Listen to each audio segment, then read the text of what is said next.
How you guys all doing? My name is Red Gold Maximus here, back again for another video. Oh, man. My God. Do you guys remember 2 weeks ago how I reviewed a pay-per-view called WWE Evolution? It was a groundbreaking pay-per-view, right? I mentioned how pretty much all the matches in the pay-per-view were good. The women were really given their time to shine. The part-timers were never made to look more important than the current gen guys, the new blood, if you will.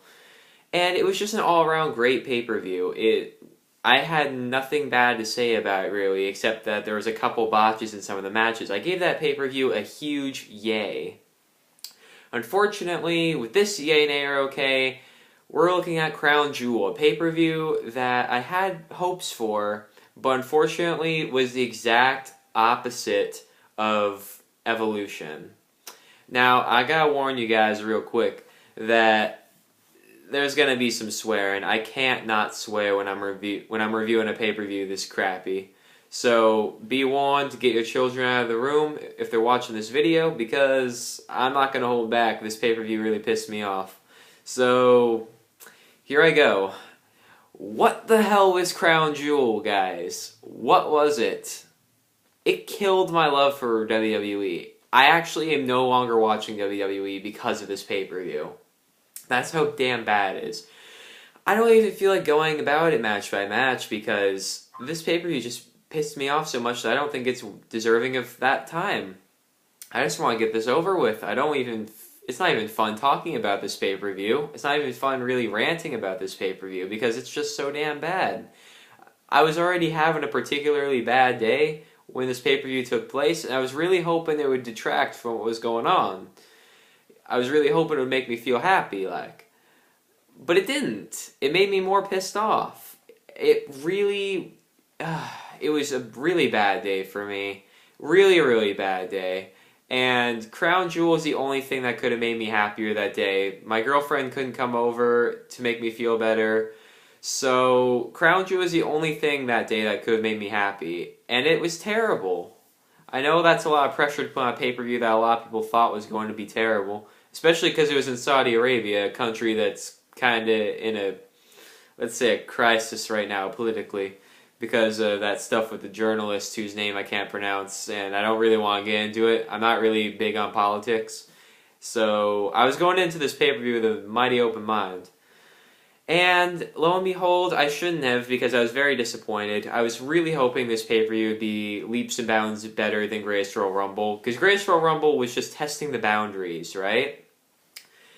Crown Jewel should have been way better. It had a card that was looking incredible. The World Cup tournament had some really good wrestlers in it. And I was really looking forward to this pay-per-view. I really did think it was going to be good. When they started this pay-per-view off with the return of Hulk Hogan, I knew I was going to be watching this pay-per-view through, facepalm. Because, they could not have picked a worse time for Hulk Hogan to return. Seriously, to kick off a pay-per-view this controversial, they had Hulk Hogan make his return. And the crowd there might have liked it, but he's kind of a controversial figure here in the US. So, yeah, seeing him there was just kind of mind-blowing. And to find out that they actually did a United States title match on the kickoff show, which I didn't watch because I was just coming home from school when this pay-per-view was finishing up, so I started over from the beginning. I hate play from beginning, and it brought me to the beginning of the pay-per-view. So I didn't even think they had any matches on the pre-show. Because at Greatest Royal Rumble, they didn't have any matches on the pre-show. So I figured that was the case again. But it wasn't. They relegated Rusev Shinsuke Nakamura US title match to the goddamn pre-show. That is mind-boggling, considering how great their match was back at Fastlane in February. I remember that match very well. The crowd was all hyped black for it. So yeah, the idea of playing out in the pre-show is just mind-blowing. And to kick this pay-per-view off with Hulk Hogan returning just to basically say, "Oh, let me tell you something, brother," blah, blah, blah, blah, blah, blah, and then leave. It felt like a waste of time. He couldn't have done anything better. It felt like such a waste to have him return at Crown Jewel instead of somewhere more important like Royal Rumble or WrestleMania. or even Raw or SmackDown would have felt better than Crown Jewel. This pay-per-view was already really controversial going into it. So to have one of the most controversial WWE figures in recent memory making his return at one of the most controversial pay-per-views in recent memory, oh, of course that wasn't going to mix well. And then we had to start the goddamn World Cup tournament. This tournament pissed me the hell off, guys. What the hell was it? All the matches were way too short. They all felt like they were ended way too quickly. And the ones that were allowed to go long were just disappointing or mediocre. I'm looking at you, Kurt Angle, Dolph Ziggler. That match should have been way fucking better. I'm so mad that that match was not great, because that match should have stolen the show. Kurt Angle and Dolph Ziggler are two of my favorite wrestlers ever. I've never seen them in the ring together. Nobody has. And they disappointed. Of course they did, because of course they fucking had to disappoint. Because Kurt Angle's old, and they wanted Dolph Ziggler to look strong, even though they're not going to give him a push, because that 2013 World Heavyweight title push was definitely not over with anyone at all. And then the rest of the tournament was just as bad. The Randy Orton-Rey Mysterio match could have been way better. Recently returned Rey Mysterio and recently revitalized Randy Orton. This match should have been amazing, and it wasn't. And they kicked off the show, like, match-wise with this. And it disappointed me. And it was bad. The tournament was really disappointing. Like, literally, there was not a match in this tournament that really blew me away until, like, Dolph Ziggler versus Seth Rollins. And that was still the weakest match in their entire series of clashes they've had in 2018. It was their most disappointing one. And that does include the one at Extreme Rules, which the crowd totally ruined for everyone.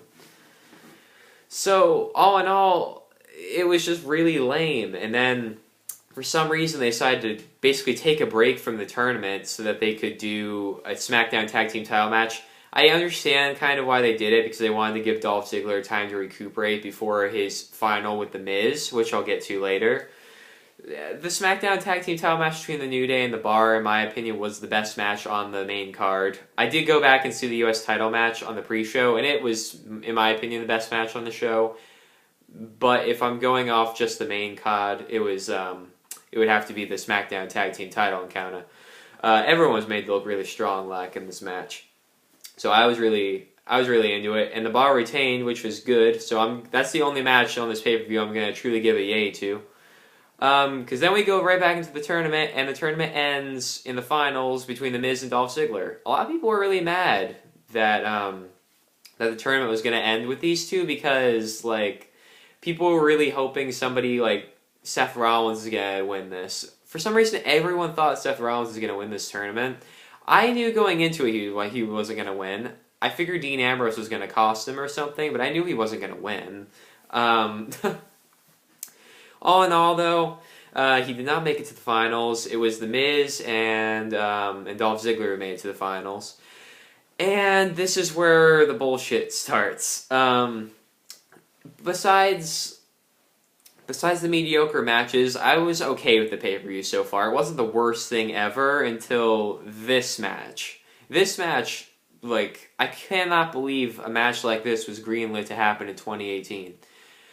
Because basically what happened is a brawl broke out before the bell could ring, and then The Miz injured himself jumping off the apron onto the floor, and they did make The Miz look really damn determined. I was really proud of that moment. They made Miz look really determined. He was saying things like, I've never been injured, I'm going back in there, I'm doing this match. And it actually made me care about The Miz a lot. And then when Shane McMahon replaced The Miz, I was like, oh my god, what have you done? Oh, they ruined everything by having Shane McMahon beat Dolph Ziggler and win the World Cup tournament. The fact that they've apparently not been booking Shane McMahon to be a heel is just downright mind-blowing. I cannot believe it. It's bizarre.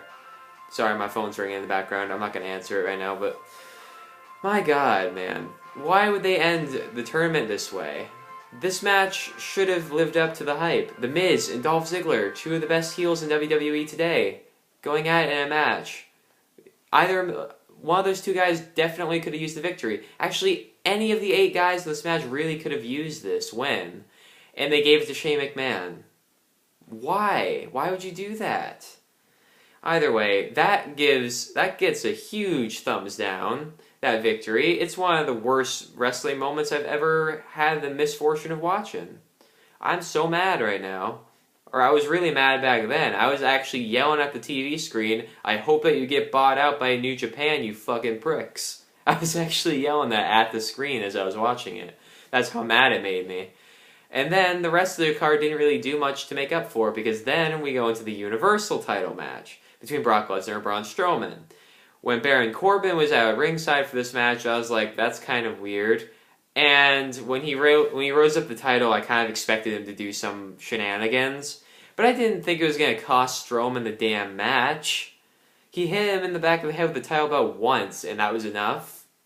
Because then Brock Lesnar hits him like 5 times with the F5. Braun Strowman literally gets one move of offense in this entire match, and then he loses. So yeah, Brock Lesnar, now it's the first ever 2-time Universal Champion, and we're going to have to suffer through yet another terrible part-timer run. This Universal Championship shit is fucking cursed, man.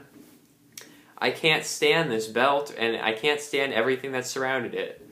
I'm done with the Universal Championship. I'm done with WWE. I really am. Even the match after this couldn't make up for it. Shawn Michaels was in prime condition, but Triple H's early injury in the match, and Kane and The Undertaker, of course, being slow, made this match really painful to watch, and it was way too long. It felt like such a waste of Shawn Michaels' return to the ring. Instead of pairing him with somebody like Daniel Bryan or AJ Styles, they had to do this. And now because Triple H is injured, we're not going to get the Batista match at WrestleMania, which is really disappointing. So I'm just mad. This pay-per-view really pissed me off. It's getting a huge fucking nay. This pay-per-view pissed me right the fuck off. They wasted the World Cup tournament. They wasted Shawn Michaels' return. They wasted a great U.S. title encounter on the pre-show. They wasted a Hulk Hogan return. And they wasted the Universal Championship, coming to somebody like Braun Strowman who deserves it. This pay-per-view was a goddamn flop. It was the exact opposite of Evolution. And I'm not even kidding here. Mark my words. As of today, actually as of 2 weeks ago, actually I think it was last week this pay-per-view happened. Correct me if I'm wrong. I think this pay-per-view happened last week. So much has happened in the last week I kind of forgot when it happened. But as of like a week ago, I'm not watching WWE anymore. I barely even keep up with it. I'm New Japan all the way. I used to shift between New Japan and WWE. Now I'm just New Japan because I don't want WWE in my life anymore. I'm just too mad at them for making such a ballsy decision like they did. And it was not a ballsy decision that paid off, mind you. It was a terrible fucking decision.